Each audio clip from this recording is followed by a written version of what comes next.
ฮัลโหลสบายดีทุกคนเนาะมื้อนี้เฮากะสิพาทุกคนไปเบิ่งหรือว่าไปตามติดชีวิตไอ้อันนี้ว่าซั่นซะว่า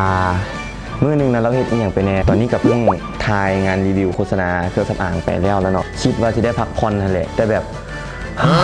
ผัดมีงานใหม่เข้ามาซ้ำตอนนี้กะเวลากับประมาณ9โมงแล้วเนาะไอ้นี่ก็ยังบ่หยุดเฮ็ดงานก็ยังสู้เนาะวันนี้ก็สิมีงานต่อเป็นงานรีวิวสินค้าหรือรีวิวความงามนี่แหละอยู่ศูนย์ความงามเอาเป็นว่าเขาสิไปต่ออยู่ไสกะฝากทุกคนไปเบิ่งกันเลยเนาะตอนนี้ก็สิไปรักทายไอ้หมีแต่งตัวอยู่เขาสิไปเบิ่งว่าเราเฮ็ดหยังกันไป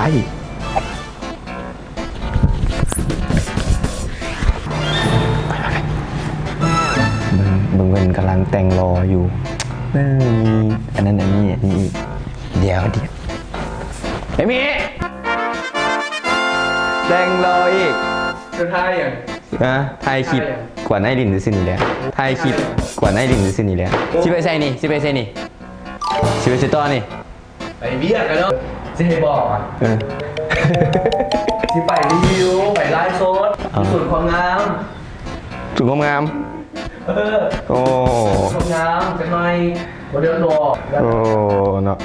รีวิวอยู่ส่วนความงามมาสั้นๆโอ้ตายเด็กแล้วกูมื้อนี้ไปกินข้าวอาหารแซ่บๆหรูโบอาหารหรูๆแซ่บๆอันนี้ซื้อส่วนน่ะไปกินอาหารที่แบบ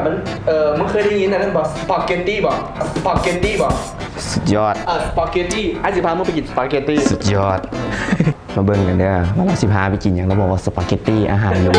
บ่ได้มื้อนี้โอ้โหเฮาลุมหัวหน้านี่แน่ไป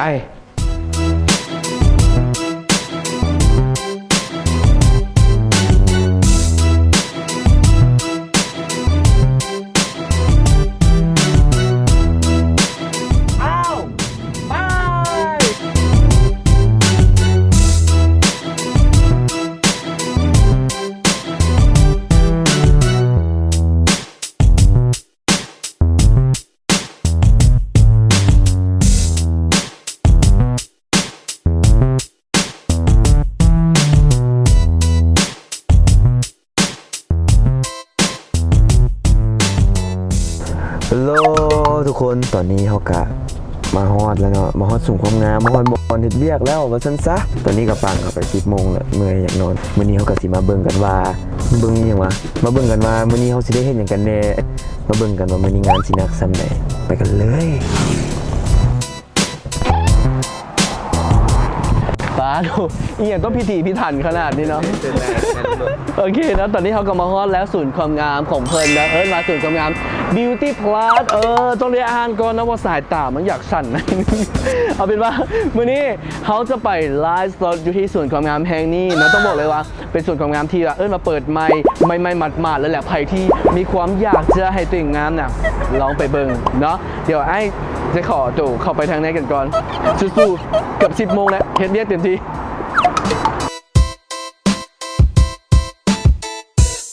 เขากำลังนำไว้ในห้างเนาะสมชื่อศูนย์ความงามมีแต่คนงามเฮ้ยไปเลยไข่ไม่ได้ป่ะไข่ยูไข่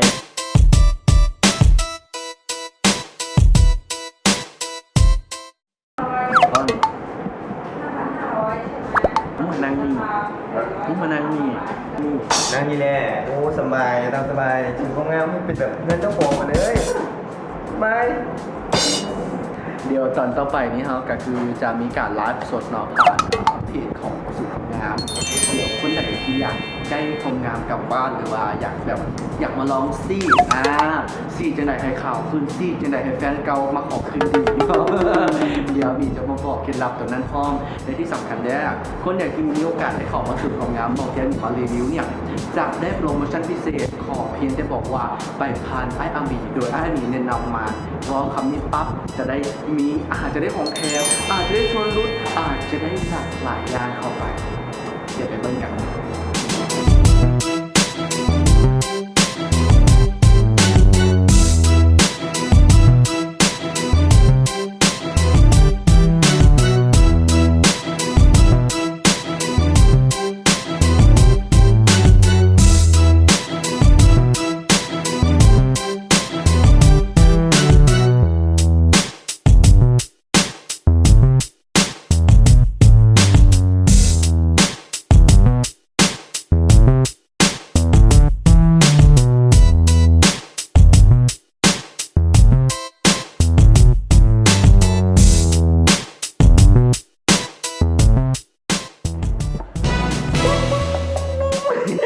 จับไว้บ่ยอมวางเพราะว่าอย่างเห็นมันแบบนี้อย่างที่แบบลู่ล่าแล้วก็แปลกตาดีก็เลยจับไว้เลยเนาะคือว่ามื้อนี้นี่เฮ็ดเวียกเสร็จสิ้นภารกิจไปแล้วเต็มที่กับงาน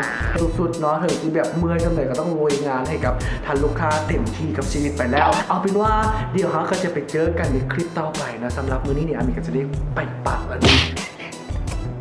บ่อยให้บ่หลายเนี่ยลงหน้าลงหลังเนาะแต่ว่าก่อนไปเดี๋ยวเอาคนนี้มานั่งก่อนนี่ลากเมานะเป็นยังไงวันนี้ไล่ตัวเป็นรู้สึกยังไง รู้สึกตื่นเต้นแล้วก็ แบบ ประทับใจ เจออันนางงามสิ่งเลยพี่เนาะสิ่ง ส เลย บายเลยเนาะ อ่า แล้วก็เต็มที่ เอาฝากเด้อ บิวตี้พาร์ทของพวกเขาเนาะก็คืออยู่แถวเป็นไก่หนาโปงสาขาคนทัน ตรงกันข้ามเนาะผู้ใดอยากสวยอยากงามกัน อย่าลืม บิวตี้พาร์ทจัดให้สวย ไปเลยเด้อบ๊ายบาย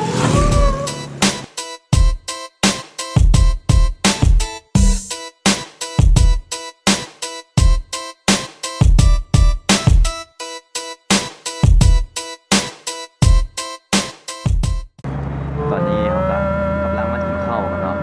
หลังจากที่มาพาไอ้หมีไปเฮ็ดเวียกไปอย่างแล้วกลับมาค่ะกลับก็ถึงไม่กินข้าวแหละเบิ่งเราว่าไว้ตอนอยู่ห้านชื่อได้บ่สปาเกตตี้ ปอกเกตตี้บอก ที่แบบของลูๆข้างนั้นเลย แต่เบิ่งสภาพความเป็นจริงพัดมีพูดเบิ่งหน้าพูด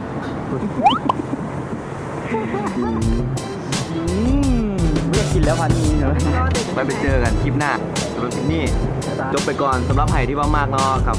ฝากติดตามเนาะแล้วก็กดไลค์กดแชร์ให้พวกเราเนาะเพื่อเป็นกำลังใจให้เราสร้างคลิปใหม่ๆขึ้นมาอีกเอาไว้เจอกันคลิปหน้าสำหรับคลิปนี้ขอตัวไปกินข้าววันนี้เองแหละ